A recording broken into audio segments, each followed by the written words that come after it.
We're listening to the Real Intelligence podcast, presented by RXA, a leader in business intelligence and data science consulting services. We're here to bring attention to the unique stories, perspectives, challenges, and success that individuals in the data industry face at every career stage. Welcome to the show. Thank you for tuning into the Real Intelligence podcast. I'm Anna Schultz, marketing manager at RXA, and joining me is the CEO and founder of RXA, Jason Harper. Today, we have an extra special episode planned to explore the revolutionary impact of ChatGPT and generative AI on businesses across the globe. This game-changing technology is redefining the way companies operate, elevating business intelligence, and democratizing data science like never before. It's not just the next big thing. It's the thing that will shape the way businesses thrive and compete moving forward. So we're thrilled to have an extraordinary lineup of experts with us today who will demystify ChatGPT and generative AI, reveal how you can harness its potential to drive revenue growth, enhance decision-making, and make data science more accessible than ever. Joining us are Michaela Penna, Sales Account Executive at RXA, and our go-to authority on generative AI's role in the business landscape, and Jacob Newstead, Data Engineer at RXA, who will break down the technical wizardry behind ChatGPT. We also have the brilliant Matt Schaefer and Megan Foley from Ready Signal, who will share their insights on practical business applications for this groundbreaking technology. So let's jump into the extraordinary world of ChatGPT and generative AI to empower your business with the knowledge to capitalize on this transformative technology. To start us off, we know that business leaders are keen to understand how ChatGPT and generative AI can revolutionize their operations, business intelligence, and data science. But first, I think it's helpful to truly understand what is generative AI. Jacob, can you walk us through the general definition and more specifically how ChatGPT works? Of course. So I think really the easiest way to go about this is starting just at the words ChatGPT and working backwards.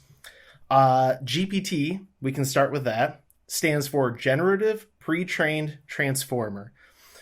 Going a little bit deeper, we're going to have a lot of steps back. Is Transformer. It's a specific machine learning architecture that kind of takes a human intuition to looking at data. Transformers have a mechanism called attention, where when you look at, let's say, a sentence, like the cow jumped over the moon, certain things like the and cow are related to each other. And so the machine learning algorithm kind of pieces these little things together, and it processes data not just as a collection of words, but as a collection of relations. This is really important when we kind of go together onto a higher level thing, which is the generative part. So going back to GPT, generative pre-trained, the way GPT models are specifically made is they're input a series of text, and it is cut off at a certain point. And the machine learning model is then asked, okay, input the next word. And it trains itself kind of in an unsupervised way, although that some people might be shouting at me in the background, but it's easy to think about it as unsupervised, as you just give it some text and you say, complete this sentence, word by word by word. It forms these relations using attention, and eventually it generates a complete sentence. Now, take a step back and do that over the entire corpus of Wikipedia, every public source book, and all sorts of text all over the entire world, multilingual. Now, even with GPT-4, we have images, audio, video, all sorts of things. And it generates these kinds of very general ideas of relationships between words, sometimes images, and it's able to generate piece by piece some sort of predictive, this is what should come next. That's what GPT is. GPT-2, GPT-3, GPT-4. We're going to keep going, and they're going to probably keep this same architecture with small changes, which would be a completely different topic. But then we really have to talk about the big game changer here, which is the chat part. Chat actually comes from the idea that rather than training a model just on predicting the next token or next word, depending on what model you're using, we score how well it outputs things. So if you've ever used GPT before, you know that it can come up with very different outputs to the same prompt, depending on like parameters and stuff like that. It's basically how they sample the next word, so it doesn't always do the same thing. So they leverage that. They say, okay, GPT, come up with 5 different statements to this one prompt. And then a human says, okay, I'm going to rank these 1 to 5. How pleasing is it for me, the human, to read? And then it updates itself based on that over and over and over. And they actually automate it. They cheat. They actually train a model to reward it for them so that they can automatically do this. But more or less, it's a human ranking things from 1 to 5 and updating itself based on that. So that's where we go from just predicting the next word or token to making it human pleasing and easy to interface with. And that's why ChatGPT is so big, because it takes this kind of scientific approach to predicting the next word or token and gives it a sort of human touch, something that's easier for us to interact with. And that's why this has been such a big deal, is that now we have this almost human-like, I hesitate to say that, but almost human-like model that anybody can interact with very little knowledge about what GPT expects. It's what a human expects now.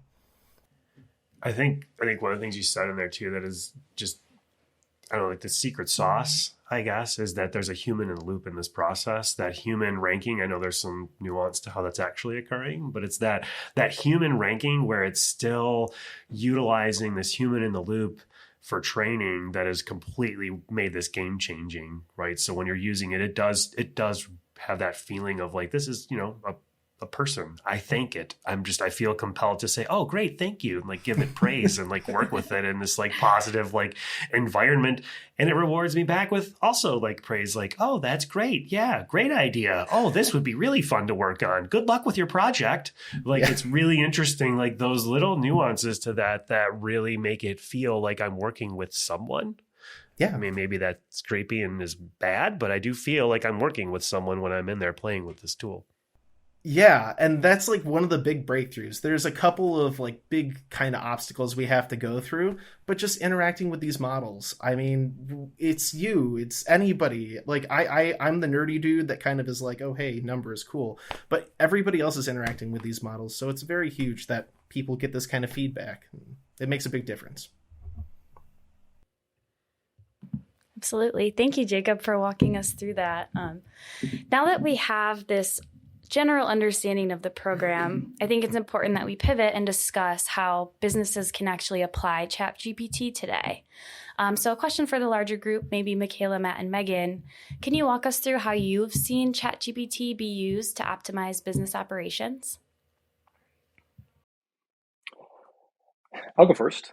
So I think that to Jacob's comment, the way he summarized it was fantastic, especially for someone on this call that's not a data science practitioner. I spent my entire career in the world of data and analytics, but I think that what I see here is a fundamental game changer, making kind of this world of data science much more approachable to the masses. But for those that can really harness this as a utility in its current form, I think can be a fundamental game changer from an efficiency standpoint in things like content creation.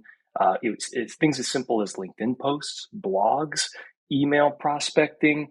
I think that there's a ton of application today, and it's only in those types of realms, at least from my vantage point, that we've only scratched the surface. And it's amazing. It's a little bit terrifying, but extremely exciting on, I think, what this will do and how this will reshape how businesses run and operate and scale. Awesome, Matt. To add to that, for me, being a saleswoman my entire career, for me, what's exciting and what I've seen a little sliver of to help me so far is just being more efficient and more productive in my role specifically. Like I'm able to give GPT a few prompts and have it spit out my notes from client calls so I can, put together contracts and follow up on emails to, eventually get deals across the finish line.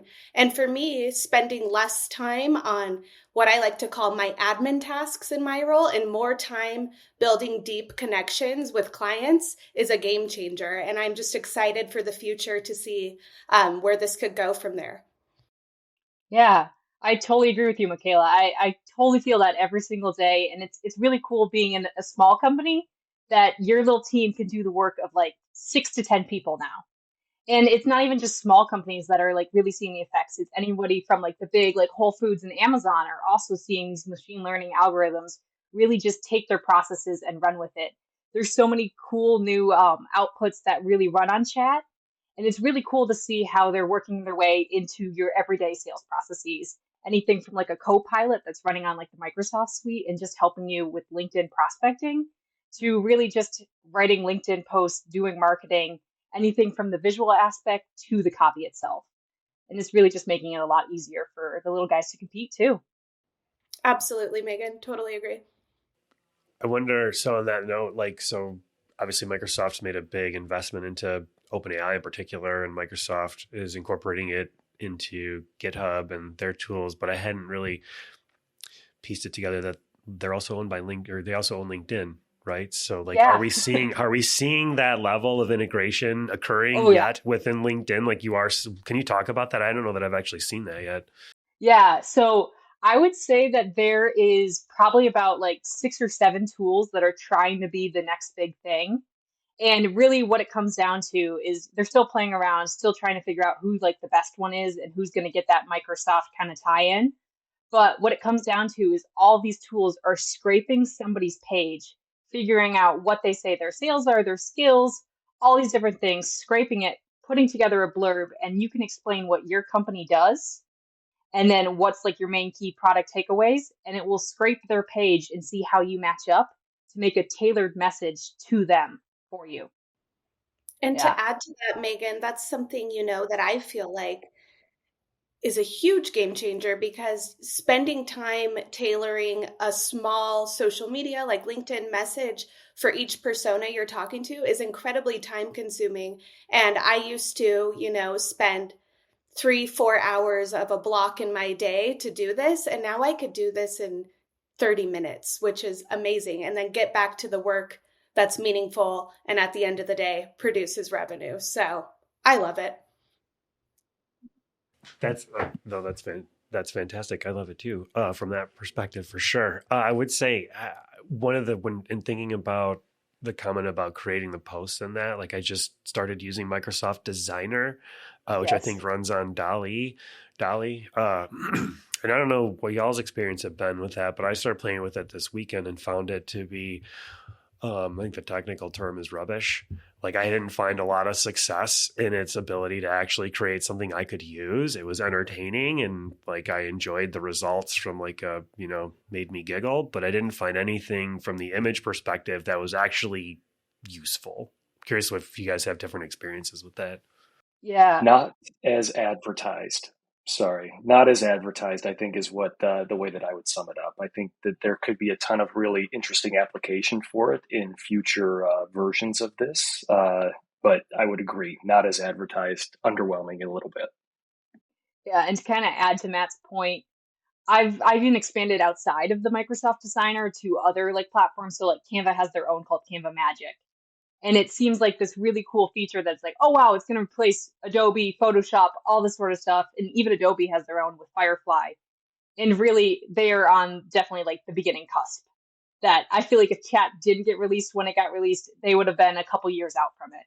And really, I felt like they jumped on the bandwagon, threw it out here. And it really shows that humans right now kind of have that cap space pretty well like managed, and that it can't produce the same things that I feel like people can right now. But we'll see in a couple of years. Maybe it will be completely different. It's definitely the beginning. Yeah, I think it's been underwhelming, and I think you're right. They just jumped the gun. I don't know why they're trying to push so fast there when it's just so you can't help but compare the quality of output that we're getting from like GPT-4 and think like how amazing this is. And then my expectations have been completely transformed what I expect from any of these. So when I get something back from them that maybe a year ago I would have thought, wow, this is really cool. Look at how good they did. It's like my expectations are completely completely different. And it's just, yeah, rubbish. I will stand by that. Yeah, I feel like the bar has been set like super high with every iteration of GPT, and now it's like the race to the top to get that visual generative AI for several companies, not just OpenAI. And I want to see who gets there, like who can do it. Yeah, I think the only place I've seen it successfully applied has been in that sort of like using stable diffusion, where you're really training your own, and you're feeding it quite a lot of your own bespoke image data, if you will. Then it can actually be really powerful, but it's just not starting from what feels like scratch with DALL-E or these other sources. I kind of feel like a lot of these models, nothing was tailored at first. We had a lot of stuff that was like, oh, I can generate images based on 90 billion different images on the internet. But like to actually put it into a product and say, hey, you can use it with our product X is a completely different expectation, because I can ask for a sunny meadow view in the Appalachia or something like that. And Stable Diffusion can come up with something really good. Maybe even DALL-E. I will admit as well that DALL-E 2 is pretty rough. But I think the problem is a lot of people just start throwing spaghetti at the wall, and it's not tailored to any one product yet. I think it's going to be a little bit, but I am really looking forward to seeing like how they navigate that. It's going to be kind of interesting. It's an awareness and an education opportunity right now, right? I mean, because I think about this like, who the hell thought YouTube influencer would be a thing, a decade plus ago, and now you've got this new opportunity to be like the maestro of prompts and like what it can be produced. That's going to be a pretty desirable skill set here in not a very long period of time. I think that companies are already thinking about this both from an education and enablement, but who I'm hiring for and the job recs that we're producing, it's influencing everything. I think it's super fascinating. Right. And those who don't embrace are the ones that are going to get left behind. So it's funny. I was having this conversation at a birthday party on Saturday with a bunch of 10-year-olds and the parents. And so we were sitting around talking. And of course, since I was there, I brought this up and we were talking about GPT and AI and stuff. And talking about that in particular, Matt, the usefulness of the skill set of writing a prompt and how important of a skill set that is to be able to actually write really effective prompts, and looking for that as an employer and things like that. And for me, like I may be wrong about this, but I feel like that's going to be an insanely useful skill set for like 12 months. And then it's going to actually be using GPT and GPT-like solutions to actually write the prompts. And so your ability to create these really well-constructed prompts and the nuance that goes into that is critical, but it's super short-lived, because it's really about it really is more about pulling what you're looking for and stuff. But so this whole space, I guess I just say that it's I don't know where I guess from a skill set needed to take advantage of this, I don't have my head around exactly what the right skill set is in the long or even medium term. Yeah, right now I see it as, in the short term, companies hiring for roles like AI project manager or AI data science manager, people that can, have the skills to prompt it and have worked on that and are ahead of the pack in that game. And then eventually, from what you were saying, Jason, pivoting to, now I run the whole department within my company that's in charge of AI, and I manage these tools that we're using for AI. And I think that's really exciting. And also when I talk to like my friends and my family that are outside of like this whole tech space we live in, they don't even know what ChatGPT is yet, right? They're like, oh, it's just like scary robot stuff that's going to take over the world. Like, no offense, mom and dad, but their generation just doesn't get it. And I just think it's really important to know, like, if you're not a robot, because I'm not yet, right, is you're like, what about like soft skills and empathy? What about all these things? And I don't think you should be scared of that. Like job skills such as like communication and empathy and having a deep knowledge of like who you're talking to. Now where we stand, and in my opinion, into the future, that's not something that AI is going to replace.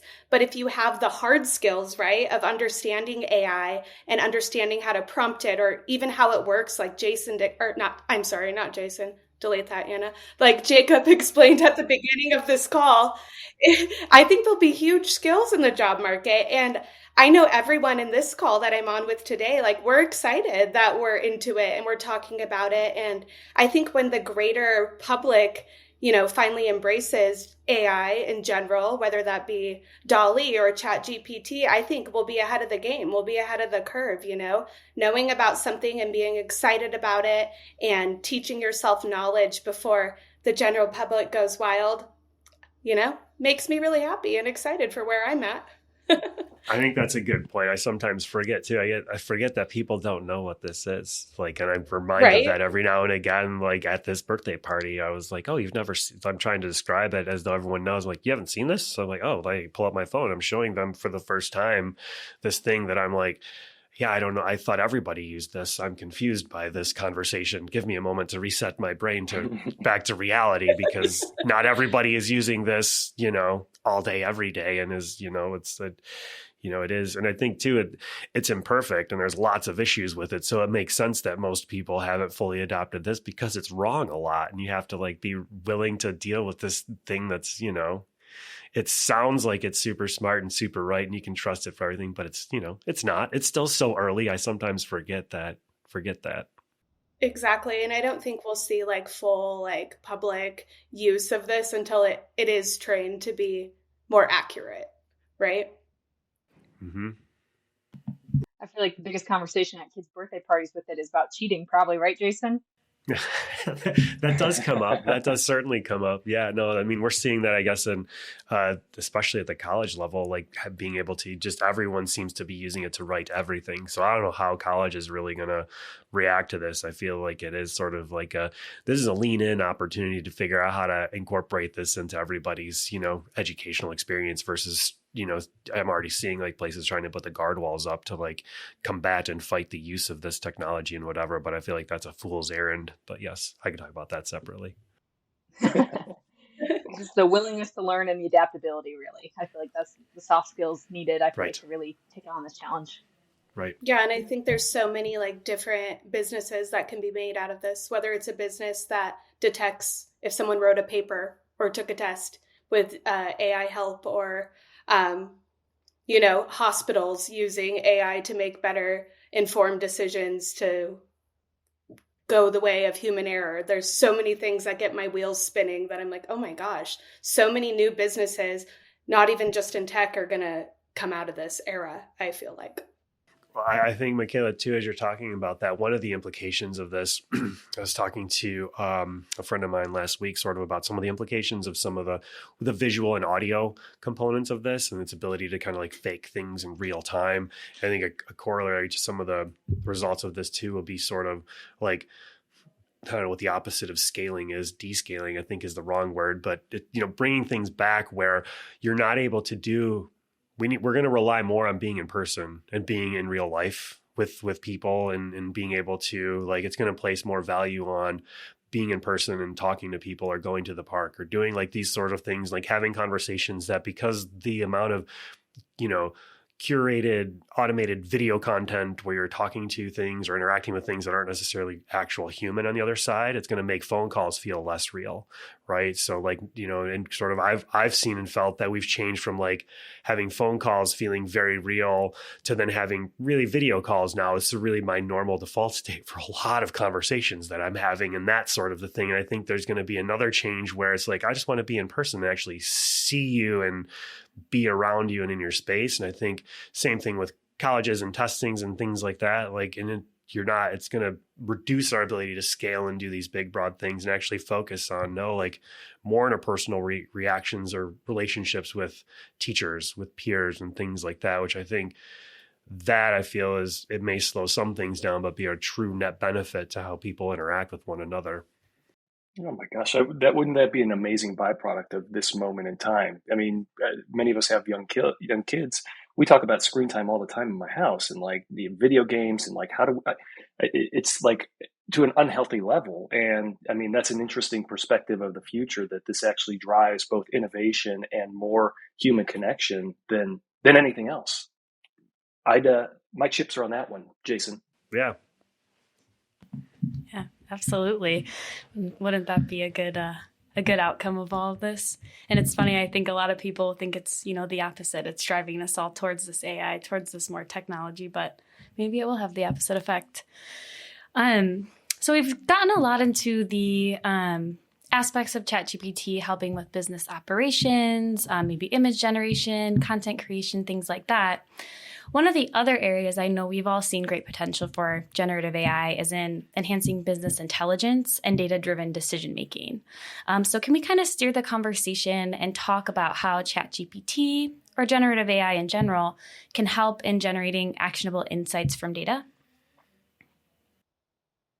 Sure, I can speak to just something that's kind of driving me and keeping me up at night is how businesses will use this to be more custom to their customers. Again, sales girl talking here. So I'm thinking about the money always. And for me, it's like, okay, in today's age, say I want to go and buy a new pair of sweatpants, right? I'm like, okay, I'm going to go to like my 5 go-to stores. Price is going to be a factor. The type of pants I'm going to look for are going to be a factor. And then I kind of like price shop across the internet. Right. And now I feel like if companies can incorporate this, let's like say a big one, like a Target, for example, if I can go onto Target and have GPT like white labeled on their site and ask it questions about what I'm trying to find, and it spits out what they sell to me right away without having to like go through their search and do all this, I'm going to buy it right then instead of just putting it in my shopping cart and waiting. Half the time I'll put thousands of dollars of clothes in my shopping cart and I'll never buy them. It's just like window shopping on the internet. And I feel like it could lead to making faster customer decisions, which, lead to more revenue for businesses, whether it's small and large. And that's something I think about all the time on all levels of business, specifically retail. Yeah, absolutely. I think from my perspective, like as you think about the world of BI, data science, analytics, I mean, it still is a very kind of like, I guess it's a world of that's kind of under the wrapper of super technical. And I think that this, kind of helps to, I hate saying demystify, but I think really makes that world much more approachable. And some things that we're thinking about, like at Ready Signal, is, playing in this world of external data, leading indicators, purpose-built forecasts. Being able to provide these in a way that they're both consumable but also interpretable becomes extremely important in our world. Both through like trust and actual embrace of the application, i.e., the forecast that I'm going to rely on to run my business and and drive some of the next 4 or 5 decisions that I'm going to make today. I think that just the way that we're incorporating that to have that human kind of readable summarization of something that's super technical. Again, not the practitioner on the call, but I benefit from it, my business benefits from it, and my customers benefit from it every single day. And I just really think that that's been an incredible game changer from my perspective, at least from my vantage point. I don't know, Jason, if you share that, or maybe to the rest of the panel here, if there's anything that they comment or challenge in that statement. No, I mean, I think it's very similar to the way that we're seeing things. I don't. I mean, I know. I guess I'd say it looked like Jacob, you were going to chime in. Yeah. I mean, do you have any thoughts on this? Go ahead, Jacob. Yeah, sorry. Well, I use it in my work life right now. We recently had a project that had a large table of customer information, feedback, sentiment, all sorts of things in a structured way, but it's like text and lots of other things. It's hard to go through everything and summarize it all. So we used ChatGPT, and shout outs to this Python library. If any techies are listening, Llama Index makes it super easy. We are able to ask questions to this table, if that makes any sense. And it gives us summarizations. It gives us feedback. What's the overall sentiment during this time frame or during this event or something? And it just gives us human readable insights into it, which is huge, because where I used to do random data science, like probabilistic analysis on things, I don't need to do that. All we do is we have an app that a person asks a question and the data answers itself back to you which is huge. Because now it's not me that needs to do this. I make the app. Everybody else asks the questions, which is huge. It's transformative, and it gives us the ability to do even more crazier things to hopefully answer everybody's questions. I'll say having used that specific library all weekend and including several hours of today, it is amazing. There are lots of pitfalls though to using it. And on the technical side, number one, it expects to read in a folder, not a file. I spent 2 hours trying to figure out why it wasn't working. And so thank you, Dom, for helping me with that this morning. It happens. But what's also interesting is, so I was able to process in around 300,000 comments on a specific kind of another text customer experience thing we're looking at.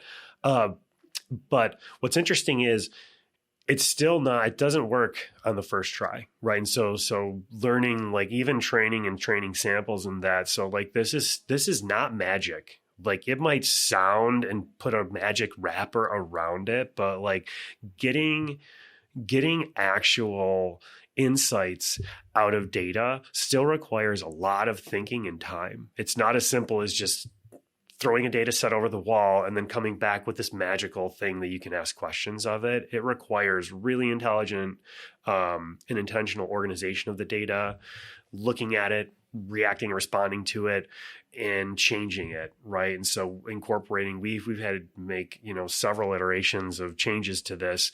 And I constantly have my little usage screen up to like look at my oh, that was $4. Oh, that was $8. Oh, that was $50. Oops.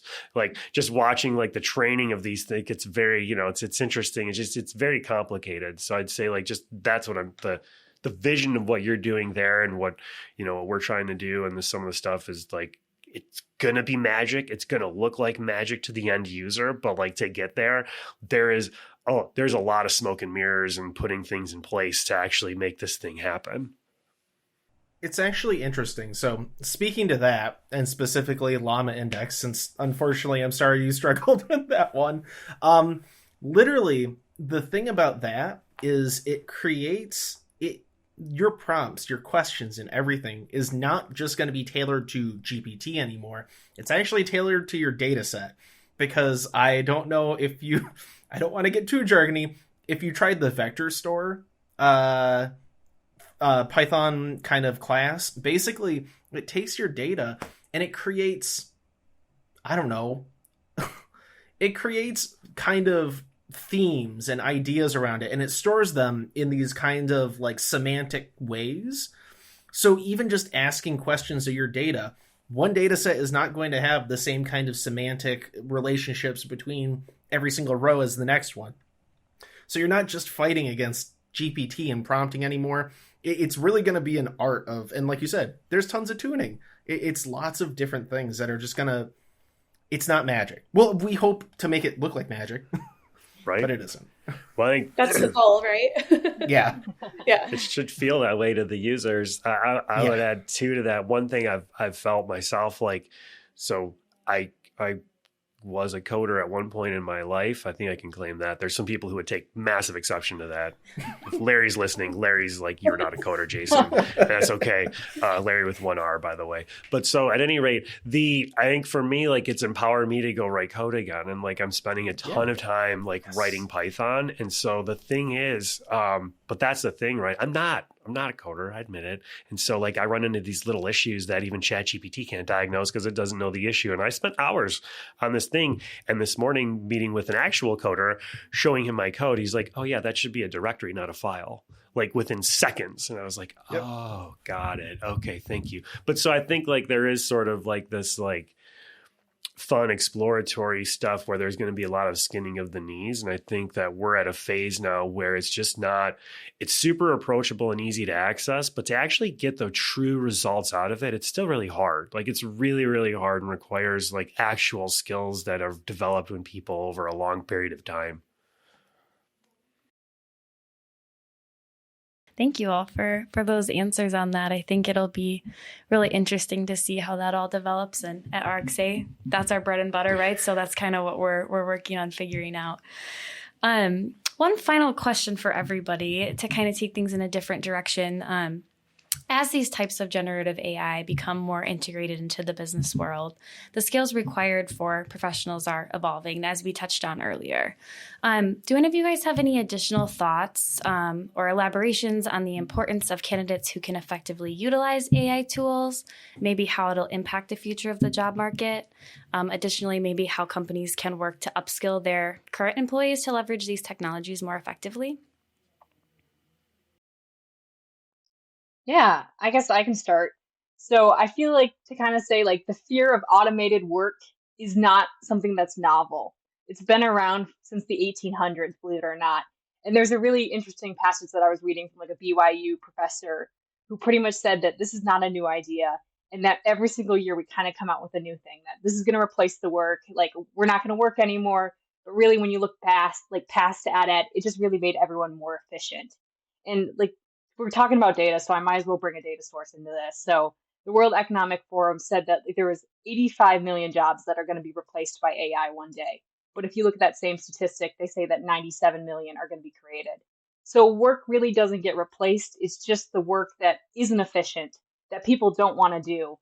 We didn't want to plow the fields ourselves, so we built a tractor kind of thing. So pretty much that's kind of what a lot of this has come down to. And you're going to get left behind if you don't adapt. But at the same time, if you adapt and you become more efficient, you're just not going to really, I feel like, see it in the future. You're just going to be looking back at it one day and you're like, hey, the iPhone existed. It didn't exist 20 years ago. It does today. I can't imagine my life without it. That's really where I feel like this kind of conversation is going. That was really well said, Megan, and I completely agree with everything you just mentioned. And I just feel like it's really going to not only automate the workforce even more, because like that's what we've been doing for the past 20 years is automation, however you want to look at it. But for me, it's like it gets people to doing the jobs that they were hired for and the skills that they shine at and that they're good at, and then takes away, those hard admin tasks that are just nobody wants to do, right? And at the end of the day, you could look at it, it saves your like overall workforce payroll. You might not need to hire somebody to do X, Y, and Z if these employees you have the skills to know how to use AI to make them more efficient and work faster and better and smarter. Yeah. And think about all the jobs that didn't exist 20 years ago, even like 4 years ago, like a computer programmer or just stuff like this. So I feel like it's such a cool experience that we get to see the future kind of get built here. Mm-hmm. And there's jobs that haven't even existed yet today that are going to be like someone's job in the future. So I just feel like that's a really cool thing. And it just shows you that if your company is willing to adapt, like Ready Signal, we talk every day and we're like, okay, what's the new like technology that we want to see if we can work into our workflows? And we just kind of have conversations and bounce back and just adapt. It's a really cool way to jump on the train for the future and really just get more efficient. And even if this doesn't pan out to be like unicorns and rainbows, like us in this call think it'll be, at the end of the day, you're teaching yourself how to be more efficient and how to use these skills, whether companies embrace it or not. Just you as a person can benefit from learning how to prompt and learning how generative AI works. Yeah, I don't know. I'm curious if anybody else feels the same way, but I use it so much. I am noticing that sometimes I'm talking to people and asking questions, and I think it's changing the way that I actually ask questions and talk to other people. I don't know if I'm the only one, but like I'm definitely noticed. I was like, that's different. You're prompting them like the chat. I think like how I honestly, like with my wife, like we're very different people, are wired very differently. She's a pharmacist. And so she's very focused and detail oriented. And I think it's actually improved my communications with her because I think I ask questions more clearly now or in a different way that actually explains things better. So I don't, maybe I'm the only one. I don't know. I definitely thought you were going to talk about, oh, sorry, Matt, but I definitely thought you were going to like say, act like the pharmacy expert for me and then just go off of different prompts that you were doing it. But I could definitely see how you have to be more clear and concise because the robots can just, totally come out of a different direction if you aren't asking a very like clear answer to them. I think I'm leaving some assumptions out when I'm asking questions. I'm actually like just being a little bit more clear and not assuming quite as much, because I've learned through this rapid, like, query, prompt response, and like having to hone my questions. So instead of leave just less assumptions, right? So being a little bit more detailed, not a ton, but a little bit more in my speaking. I don't know. I think it's doing something in my brain. You're turning into a robot. See, at least it can still be the butt of a lot of jokes in the office around the water cooler. Guilty of it myself. I just think this is a really incredible like moment in time to like watch evolution happen in real time. And I think that it's really opportunistic from an efficiency standpoint when you think about us and our greatest resource is time, and it's finite. And if I'm not spending 80 or 40 or 50% of my time, whatever it may be, on some of these things that are menial tasks that could be automated, it's an incredible opportunity. And like when you put that into the scope of work-life balance and just effectiveness and throughput that my teams can generate that translates to value, and they actually embrace it, I think it's pretty awesome. Right? Again, this is like maybe the rosy lens version of what this is, but I think it's incredibly fascinating. I think that it's just fun to watch this play out, because I think we all can benefit and continue to help influence this so that the robots maybe don't take over. Right. Absolutely. Yeah. Thank you all. Oh, go ahead, Jacob. Sorry. I was just going to say that I find this kind of interesting because like previous technological like influences kind of didn't affect me. It was a big, it doesn't affect me at all. And AI affects all of us in every way. Yeah. So I kind of hope that whereas it didn't affect me before, well, maybe now people take 15 minutes out of their day to just read what the newest stuff is. Like, I've done that before as like a researcher. I read papers, but that doesn't need to be your way of reading this kind of new AI news. Read a blog post, read whatever the news thing Google shoved at you is. And I just hope people try and learn things more often and react to this rather than just have it hit them like a truck. Because it could happen. It could happen if you're not aware and ready to read all these things and learn. So that's all. Absolutely. To add to that, I mean, I think just playing around with the OpenAI ChatGPT has been really helpful. Just going in there and asking different prompts and kind of learning through trial and error too, seems to be personally a great way to kind of play around with it and test it out and get better at it. So absolutely. Cool. Well, I guess there you have it. An incredible deep dive into the captivating world of ChatGPT and generative AI with a ton of invaluable insights from our guests. We hope you all found this episode as enlightening and inspiring as we did. And our heartfelt thanks goes out to our experts for sharing their time and our knowledge with us today. To our audience, if this episode sparked your curiosity and got you thinking about the incredible potential of ChatGPT and generative AI for your business, be sure to hit the like button and subscribe to the Real Intelligence Podcast. We'd love to hear your thoughts, so don't hesitate to reach out and engage with us. And if you're ready to explore how ChatGPT can revolutionize your business, our team at RXA and ReadySignal are here to guide you on this transformative journey. Please reach out to us at learn@rxa.io, and let's unlock the full potential of generative AI together. The Real Intelligence Podcast is presented by RXA, a leading data science consulting company. RXA provides project-based consulting, staff augmentation, and direct hire staffing services for data science, data engineering, and business intelligence to help our clients unlock the value in their data faster. Learn more by visiting our website at www.rxa.io or contacting our team at learn@rxa.io today.